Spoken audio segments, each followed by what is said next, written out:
One of the biggest reasons that people fail to maintain a robust lean system is their desire for complexity.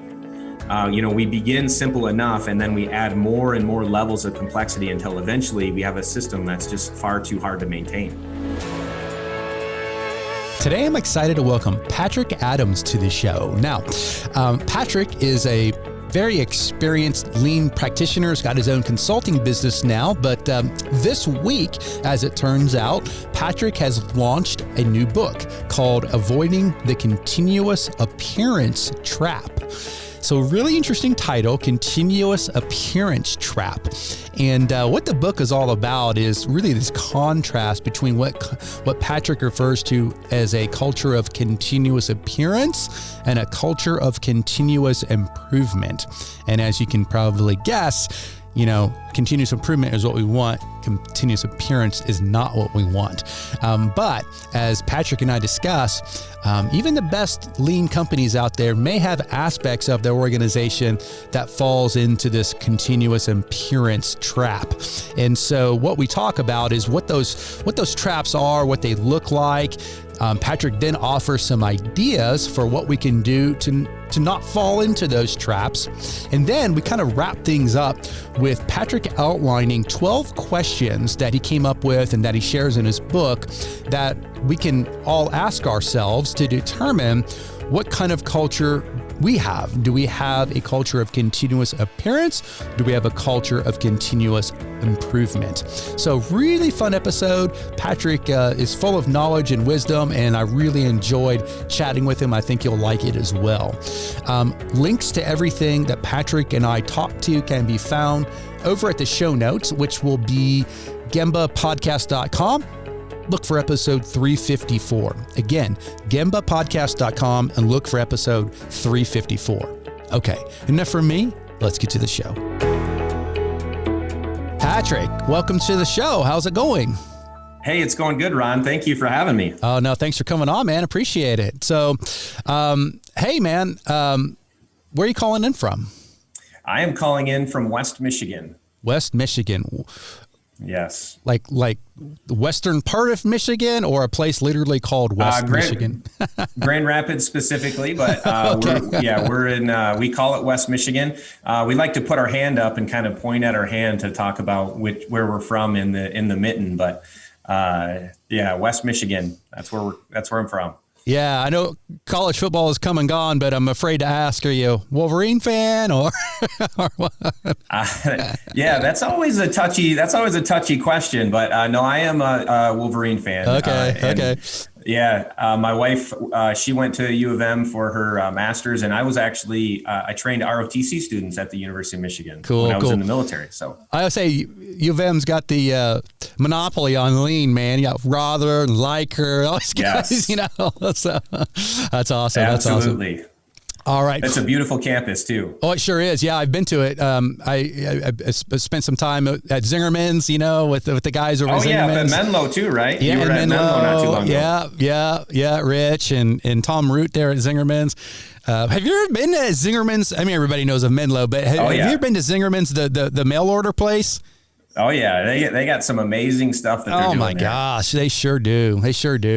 Yeah, I need to get back there. It's been several years since I was there. So yeah, so cool. When you were there, I think maybe I just watched a video then recently of you there. So that was probably from a couple years ago. But when you were there, were they doing kata yet? No, if they were, they weren't really telling people about it if they were. So I don't believe they really were, but I know they're deep into it now. So yeah, they are. And also they're doing some really good stuff over in their customer service area. I don't know if you made it over there on your last visit either. Yeah, we did a little bit. It was surprising. Okay. I shouldn't tell too many Zingerman stories, but it was surprising. Like the deli at that time, I was like, how's the deli doing? Are they lean? They're like, nah, they haven't. So maybe they have by now, but boy, the food at the deli. Oh my gosh. It was so good. Good stuff. Good stuff. Anyhow, I know you listen to the show, Patrick. We like to begin all of our episodes with our guest sharing a quote. So do you have one that you want to share? I do have a quote. My favorite quote is from Rear Admiral Grace Hopper, and it's the most dangerous phrase in our language is we've always done it this way. Yes. It's just a good reminder of, I have so many people that say to me, why do we need to change? Why do we need to change? It's, this is the way we've always done it, and it's like, well, and maybe we'll get into this as we talk today, but, being content with the status quo can be a pretty serious problem for an organization. So yeah, always improving. Good. So tell us about your background and maybe how you first got involved in continuous improvement and then what you guys are up to these days. Yeah, sure. So I always like to tell people that my first experience in lean was actually in high school when I worked as a grill cook at McDonald's. Nice. At the time I didn't know it, but looking back now, I know that I actually learned quite a bit about lean in its infancy. I don't know if you know this or not, but McDonald's was, they developed a process for getting the burger to the grill in under 30 seconds. Actually, if you've seen the founder, you've probably heard all of this. But it's pretty amazing that what they did back then and what they're still doing now and how it ties to continuous improvement. So it's pretty fun now looking back and understanding all of those things, or even going there to get a burger and a fry, being able to see some of the work that they're doing. But after I graduated high school, I spent about 8 years in the United States Marine Corps, where I worked under many different leadership styles, ultimately learned the power behind servant leadership, which has helped me as a lean leader, working for various companies since then. But after being medically retired, I found a job as a production supervisor in a plastics blow molding facility in Holland, Michigan, and then spent the next few years working as a production supervisor for a few companies. And I landed at a tier 1 automotive supplier. And this was really my first formal introduction to lean. And I received some really good introduction on value stream mapping and was involved in a transformation of an entire facility. And then because of my experience there, I was able to land a job a few years later at Parker Hannifin as a plant lean manager. And for anyone that knows Parker Hannifin, they have an amazing continuous improvement culture. I was able to work under a number of lean coaches and became certified in their problem solving and every level of what they call lean boot camp. Mm-hmm. But I finished my time there as a value stream manager. And then just a few years ago, I launched my own consulting company. And since opening my business, I've helped hundreds of leaders improve process performance, using different process improvement solutions with bottom line results. Nice. Very good. So the first question that I've got for you, Patrick, is I know, you've been around lean for quite a while. Let's talk a little bit about misconceptions. What kind of misconceptions do you believe people have about lean? Yeah, I have worked with many organizations, and a lot of the organizations that I work with, unfortunately, they have this feeling that just because this one company did it a certain way, or this one, they saw this one area, or a lot of people obviously tie back to Toyota, which Toyota is amazing. But they say, just because Toyota did it, well, that's the way that we have to do it. And at the end of the day, lean is not about the tools. Just because Toyota deployed a specific tool at a certain time doesn't necessarily mean that exact tool is going to work in your organization, in your industry, with your team at this time. Now lean is a timeless strategy. It's focused on incremental improvement over time, but your company is different than that other company. They're different than Toyota. So, you might even be in a totally different industry, right? So for Toyota, through experimentation, they developed solutions to problems that they were facing, and your problems are different than their problems. You have a different team. It's a different time. So if you don't understand what true continuous improvement is about, what a true continuous improvement culture looks like and feels like, then you may find yourself stuck trying tool after tool in hopes of becoming, lean in quotation marks, right? Mm-hmm. So I think that's probably the largest misconception that I see, or that I've experienced, in my time out and about. Yeah, got it. So, hey, this is a pretty big week for you. I guess you got a pretty big event happening, possibly related yes, to a project that you've been working on. So what's going on? Yeah, so we just launched. I just launched my first book. It's called Avoiding the Continuous Appearance Trap, and it gives the readers 12 questions to determine what's really underneath their culture. And so I'm pretty excited about it. It's my first book, and we've had a pretty successful launch so far. We had an amazing launch team, a lot of work that went into this, but it's finally here. How long did it take you to write the book, if you don't mind me asking? No, not at all. I actually worked on it for about a year. Obviously, it took, 20 plus years of experience that came up to that point. And I always knew that I wanted to write a book. And so, over time, I was collecting my thoughts and ideas and kept some things down. But it was about a year ago when I committed to, all right, now I'm going to get this thing out there and put it in the hands of those people that need it. Yeah. I love it. So congratulations, by the way. It's a huge accomplishment. So avoiding the continuous appearance trap. What is continuous appearance? Yeah, great question. So early in my career, I worked for two companies. And if you were to walk into both of these companies, they would look very similar at the surface. Both had visual management, similar KPIs, safety, quality, cost, delivery. Both had very similar org structures. And, in walking through these two companies, it would probably be very hard at the surface to determine differences in their approach to, business solutions or their approach to business in general. But underneath, both companies were very different. One of the companies had a true culture of continuous improvement, while the other had what I like to call this culture of continuous appearance. And underneath all the floor tape, underneath the pretty scorecards, the lean posters, was a very toxic culture where people hated to work. The company had high turnover, they had no stability, and one of the telltale signs within this company was, that they had visual management, but their charts were completely green. Never any red, just always green, right? And so this has to raise a question, right? It might not seem like a problem, right? It's like, well, they're green, great job. But the problem with a company that has a culture of continuous appearance is many times, they have this command and control, or they also have fear of failure, and because leaders at this company were afraid to fail, they simply set their targets low enough to ensure that they were always green, right? And this is a huge problem for many companies. So continuous appearance is really the opposite of continuous improvement. Companies that like to appear as if they have it all together, but struggle with what you might hear as flavor of the month activities, no real sustainment of initiatives, things like that.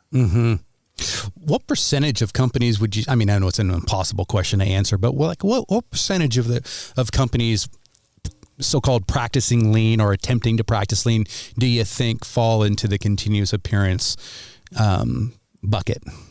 Well, in my experience, it's a very large percentage. I would say over half. I definitely know that, and I think there's a lot of, lean practitioners out there that know or have heard that lean in general has a very high failure rate. But at the same time, one of the things I like to say is like, that's not necessarily a bad thing, depending on how you look at it. As long as you're continuing to learn and progress and grow, then is it really failure, right? Right. But that's also a different question than what you're asking me, and I think that it's also important to know that, many of these organizations don't intentionally fall into this type of culture. They're trying really hard. They're really, they don't come to work one day and say, we're going to put on this big act and hope that people think we're lean. Yeah. Like, that's not their objective. But I think it is a high percentage. It's hard to say how many, but I think probably the listeners out there, there's probably quite a few of them that are shaking their head and they understand exactly what we're talking about. Yeah. They're saying, we are totally continuous appearance. So why do you think so many companies are falling into this trap? Yeah, like I said, I believe that, most organizations don't intentionally fall into this type of culture. I think that they start out hoping that they can achieve a true culture of continuous improvement, right? They've seen other companies achieve, great things. They've heard of all the amazing results that a company has when it adopts lean or, this continuous improvement methodology. However, one of the biggest reasons that people fail to maintain a robust lean system is their desire for complexity. We begin simple enough, and then we add more and more levels of complexity until eventually we have a system that's just far too hard to maintain. Yeah. And when we're working with human beings, we have to keep things as simple as possible, or things will begin to fall apart. Another huge contributor here is leadership. The definition of insanity is doing the same thing over and over again, but expecting different results. Yeah. And how many companies out there think that they can continue to manage the same way, doing the same thing over and over again, but expecting a different result. Mm-hmm. To sustain continuous improvement initiatives that we've built, we need to institute a different leadership system, a different management system, right? If we don't, then the whole process is going to fall apart, right? If we manage the same way with the same meetings, the same metrics, we're going to get the same behaviors, beliefs, and the same results. Mm-hmm. So I would say one of the greatest barriers there under leadership, for establishing a culture of continuous improvement, is that leaders avoid spending time in the place where value creating work is being done. And I talk about this in my book. But that location should be the starting point for any continuous improvement journey. Mm-hmm. No one knows better about what's happening with a product or a service than those who are closest to the value creating work, right? It's not happening behind the computer, or in a conference room or a meeting room, right? They have to get out of the corner office, out of the KPI meetings, and get out there where frontline workers are at, where the value add work is being done. Mm-hmm. And that's really where true change is going to happen, right? The leaders have to change. Got it. So folks listening to this right now, who, practicing lean, no one wants to have what you would call a culture of continuous appearance. So what can we do? I mean, because here's the other thing that's interesting about this concept is that, even companies that, you might consider lean exemplars, I'm sure there might be aspects of their program or their movement, whatever you want to call it, that might be continuous appearance, even if the whole thing is not. So what can organizations do to not fall into this continuous appearance trap? What are some practical steps that we can do? Yeah, you're absolutely right, Ron. There's definitely, people that are listening that, fall into the, I work in a complete culture of continuous appearance. And then there's others that probably have aspects of this. And so I think it's important that you begin by taking assessment of where you are. You have to be humble enough to assess yourself honestly, and really understand, and this is on a regular basis. It can't be just a one-time point where you do some kind of formal assessment and then, walk away. This has got to be, you have to be humble enough to regularly assess yourself. And then if things stink, then admit that they stink, right? I don't know if you've heard the tale of the emperor's new clothes, yep. But the moral of the story is that we can't let pride keep us from speaking up when we know the truth, yep. Right? Yep. Make problems visible, admit that they're problems. And this has to come first. And second, you don't believe that the same tools and techniques that worked for other companies will work for you, which we already talked about. Benchmarking is definitely good. I'm not saying don't benchmark, but your problems are going to be unique, right? So therefore your solutions have to be unique. And this goes back to becoming a learning organization, willing to learn and adapt and grow, as an organization. So, and then the last thing I would say, create an environment where people feel safe to experiment and fail. Create a learning organization, right? I once worked with a plant manager who spent the majority of his days firefighting. He struggled to make one walk around his production floor without getting pulled to help solve a serious problem. And at one point, obviously I asked him for permission, but I had to step in. And this gentleman came literally running up to us. And as we were walking on the production floor, and he started yelling about his machine being down. And so I asked the operator, and this was the turning point for this plant manager. I said to the operator, "What do you think we should do?"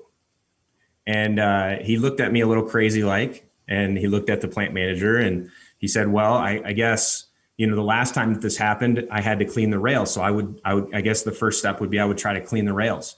And I said, "Okay, go clean the rails and then let us know if that worked." And then as he left, the plant manager turned to me and he said, "That's not going to work. I'm pretty sure that one of these rails is actually bent on his machine. And I said, that's okay, because when it doesn't work, your operator is going to learn something.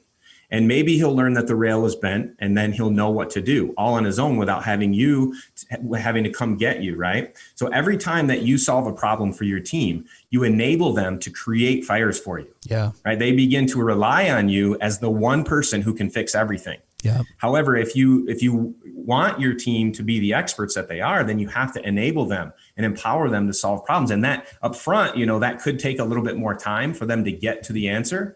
But in the long run, it's going to be way better for you and for your organization, right? Imagine how much more time and how much more that you can get done if your entire team is solving problems versus just you, right? And I came back a few weeks later, and he was nearly in tears because he said he started asking them that one question: what do you think we should do? Even when he knew what the answer was, he let them determine what the answer should be themselves, through experimentation and learning. And he said it's completely changed everything. I love it. I love it. I love it. So in your book, Avoiding the Continuous Appearance Trap, you outline 12 questions that we can ask ourselves in order to determine, which kind of culture we're working in. Are we a culture of continuous improvement or a culture of continuous appearance? I know there's 12 of them, but I don't want you to give away all the goods, but I'm wondering if you could maybe just summarize the 12 steps just quickly, and maybe if there's one of them that you're passionate about, we could dive deeper into one of them. But maybe if you want to just kind of summarize the 12 steps to give us an idea. Sure, absolutely. No, it's out there right now on Amazon, so anybody can go out there and grab the book, and I'd love for them to do that. My real hope is that at the end of the day, that this book is going to help people. The people that need this the most are going to get it in their hands, and this is going to be something that transforms them and their organization. So I love sharing these questions, and this is really what any organization, anyone that I work with that I'm coaching, these are the things that we're focused on. The first question is, are you content? Are you content? And I'm actually going to get back to that one because that's the one I'm going to dive into a little bit more. But the second question is, which we already talked about this topic a little bit, but where are your leaders spending their time? Where are your leaders spending their time? The third question, are you pursuing perfection? So this is all about true north. And, do you have a direction, or are you just wandering aimlessly, hoping that you'll arrive someday, right? The fourth question is, how stable are you today? And this really talks about stability and that you cannot improve on chaos, right? Number 5 is, who's accountable? And this is all about shared accountability and the importance of enabling and empowering your team for success, and that the leaders are part of the accountability, but it needs to be shared. And I talk pretty extensively about again, just that shared accountability.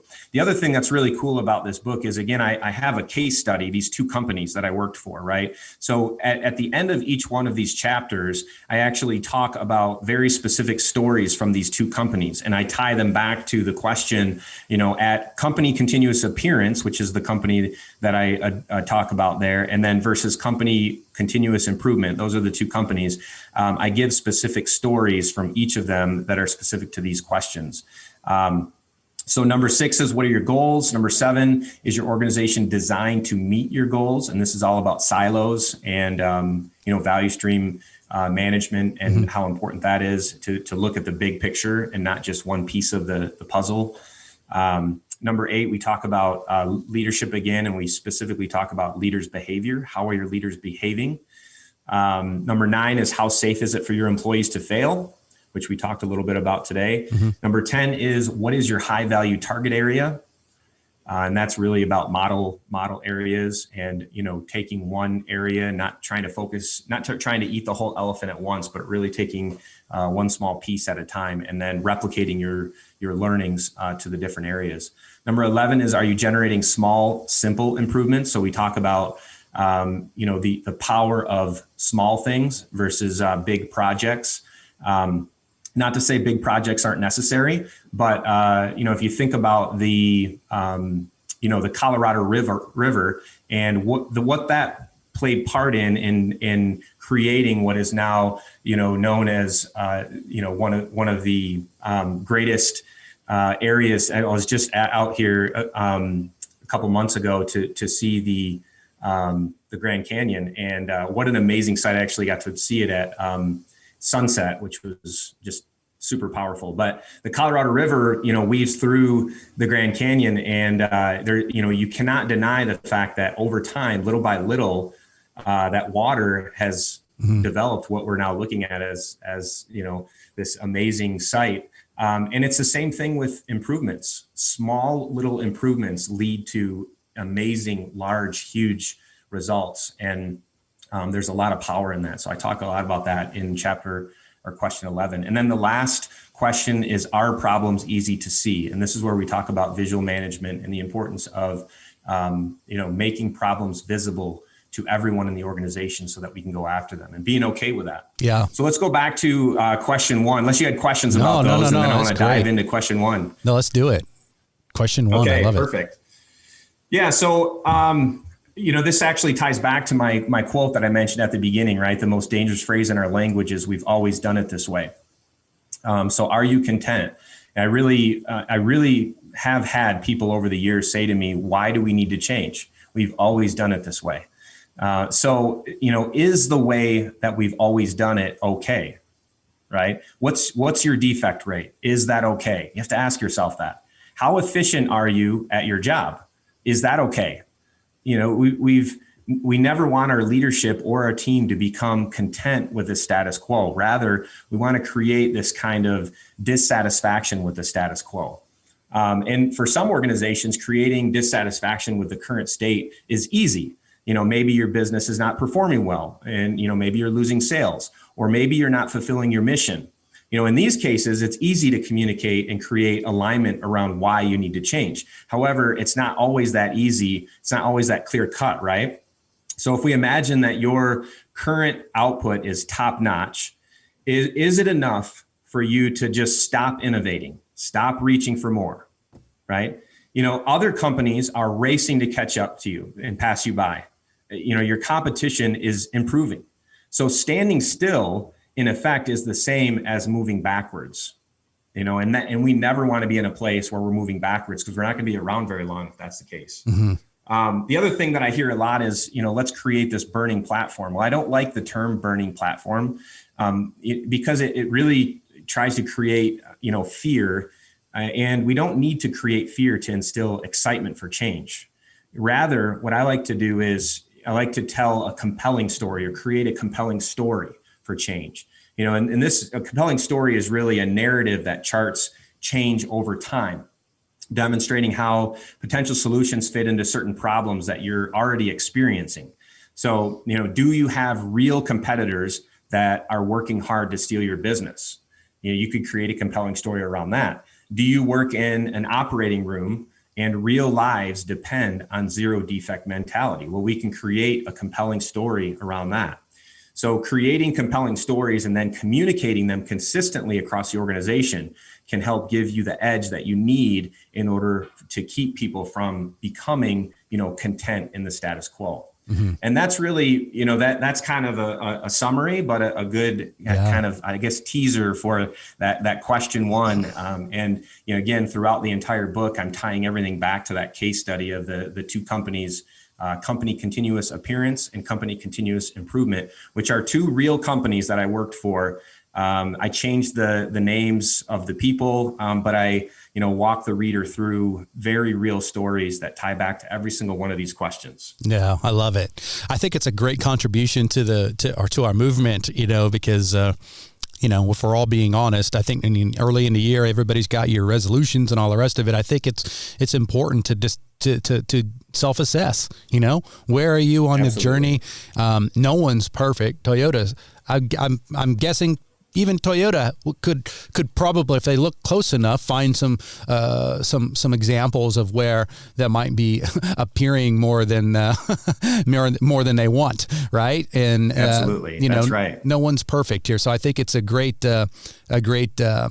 addition to the lean movement. So thank you for writing the book, Patrick. Congratulations again. Yeah, absolutely, Ron. And it's not by accident that it's 12 questions and we're at the beginning of January ready for our New Year's resolutions, right? Don't be afraid to apply a question each month and learn, experiment, and grow throughout 2021. Oh, I love that. That's a great idea. Great idea. All right. Well, Patrick, thanks again for coming on. If folks want to connect with you, what's the best way? So obviously they can find me on LinkedIn. I try to do really well at getting back to messages. You can also find information about what we do on our website at findleansolutions.com. But the book is available on avoidcontinuousappearance.com. And you can find the book there, or you can go to Amazon and obviously search my name or Avoiding the Continuous Appearance Trap. Either one, you can grab the book there. And the ebook will be out in February. Got it. Yeah, so we will link to everything in the show notes. So this is going to be episode 354. So folks, just go to gembapodcast.com, look for episode 354, and we'll link to everything that Patrick just discussed. So again, Patrick, thanks for coming on. Keep up the great work. And listen, next time you're in Texas, man, swing by and we'll do a face-to-face interview. Absolutely. I'll do that, Ron. Thanks so much for having me. All right. You take care. Take care. Thanks for listening. Whether you've been on the continuous improvement journey for many years, or perhaps you're just getting started, Gemba Academy is here to support you. And while we're best known for our more than 1,500 Lean and Six Sigma teaching and virtual tour videos, we also have a team of experienced Lean and Six Sigma practitioners available for one-on-one coaching, as well as a variety of Lean and Six Sigma certification options. To learn more and to schedule a demo, head on over to gembaacademy.com.